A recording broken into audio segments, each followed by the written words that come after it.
की खपत की पूर्ति करें, लेकिन दूध की एक छोटे समय तक ही आप उसको सुरक्षित रख सकते हैं। बहुत होगा 24 घंटे तक, 12 से लेकर 24 घंटे से अधिक तक दूध को रखना बहुत कठिन होता है। और देता हूं भाइयों बहनों, ये धरती तो वैसे भी भगवान की अवतार की धरती है। लोग बड़ी श्रद्धा भाव के साथ यहां आते हैं। भारत से गए हुए सन्यासी वैश्विक मंच पर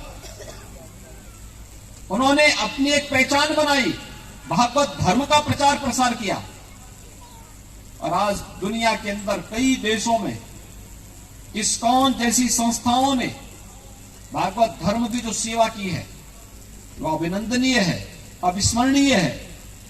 और इसके लिए मैं इस्कॉन को धन्यवाद देता हूं और स्वामी श्री प्रभुपाद जी को उनकी भागवत धर्म की सेवा के लिए नमन भी करता हूं। हम सबका दायित्व बनता है।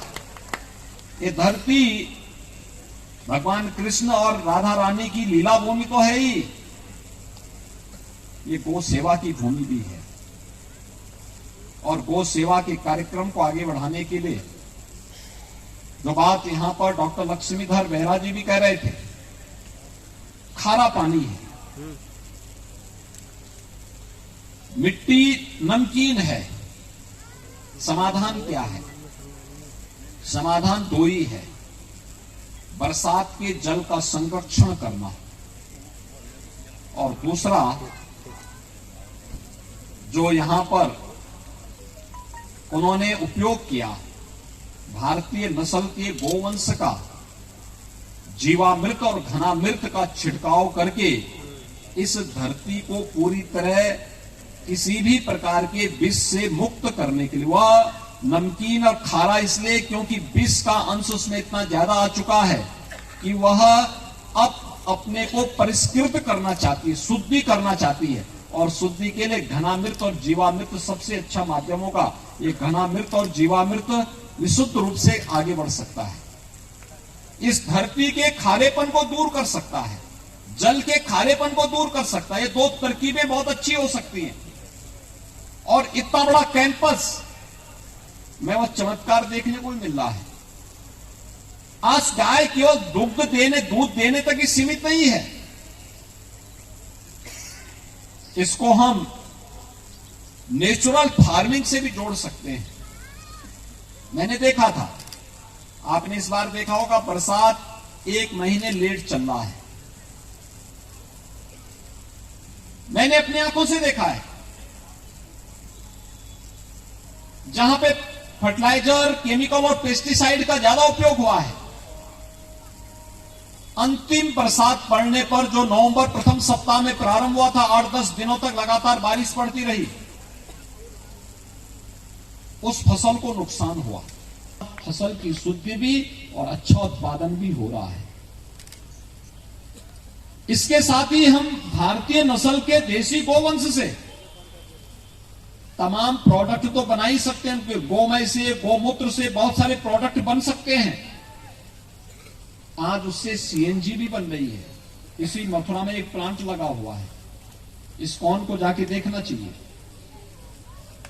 वहां पर आज बदायूं में भारतीय नस्ल के गोवंश के गोबर से, गोमूत्र से पेंट का निर्माण भी हो रहा है। पहले भारत के अंदर हर परिवार अपने घर की पुताई गाय के गोबर से ही करता था, शुद्ध माना जाता था। आज उससे पेंट बन रहा है, पेंट से पुताई करेंगे तो और प्रभावी होगा। और डॉक्टर लक्ष्मीधर बेहरा तो स्वयं ही एक वैज्ञानिक हैं, आईआईटी मंडी के डायरेक्टर भी हैं, और मैं उनसे कहूंगा कि इस शोध को अगर वे आगे बढ़ाएंगे तो ये बहुत अच्छा काम होगा। बहुत सारे लोग इससे प्रेरणा प्राप्त करेंगे। इस कार्यक्रम को आगे बढ़ाने का ऐसी संस्थाओं को इस दिशा में लीड करना चाहिए, इससे आगे बढ़ाने का कार्य करना चाहिए। अच्छा कार्य हो रहा है, इसको और इन कार्यक्रमों को चलाएगा तो उसके परिणाम और अच्छे आते हुए दिखाई देंगे।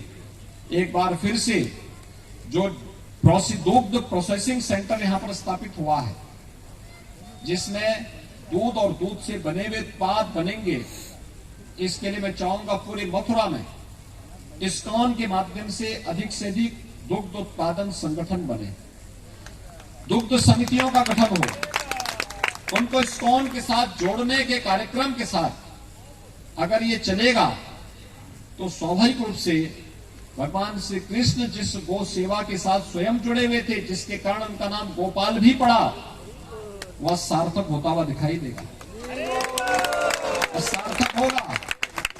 और मैं चाहूंगा कि आप सब इस कार्यक्रम के साथ जुड़ेंगे, इस विश्वास के साथ मैं एक बार फिर से इस्कॉन को इस कार्यक्रम के लिए हृदय से बधाई देता हूं, इस पूरे क्षेत्रवासियों को हृदय से अभिनंदन करता हूं कि यहां पर श्री कृष्ण और बलराम जी की इस भव्य मंदिर और प्रतिमा के लोकार्पण के साथ ही यहां पर मुझे दुग्ध प्रोसेसिंग सेंटर के भी लोकार्पण का सौभाग्य प्राप्त हुआ है।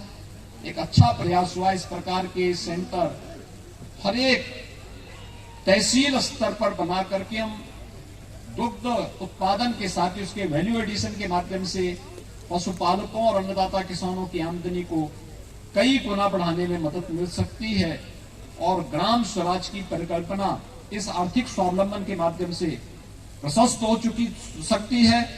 इस कार्यक्रम के साथ हम इसको आगे बढ़ाने का कार्य करेंगे, मुझे पूरा विश्वास है। मैं राज्य सरकार की ओर से इन्हें आश्वस्त करता हूं कि राज्य सरकार का हर सकारात्मक कार्यक्रम के साथ पूरा सहयोग प्राप्त होगा। आज आपका कार्यक्रम पूरी भव्यता के साथ यहाँ पे आयोजित हुआ है। कल मैं यहाँ आया था, ब्रज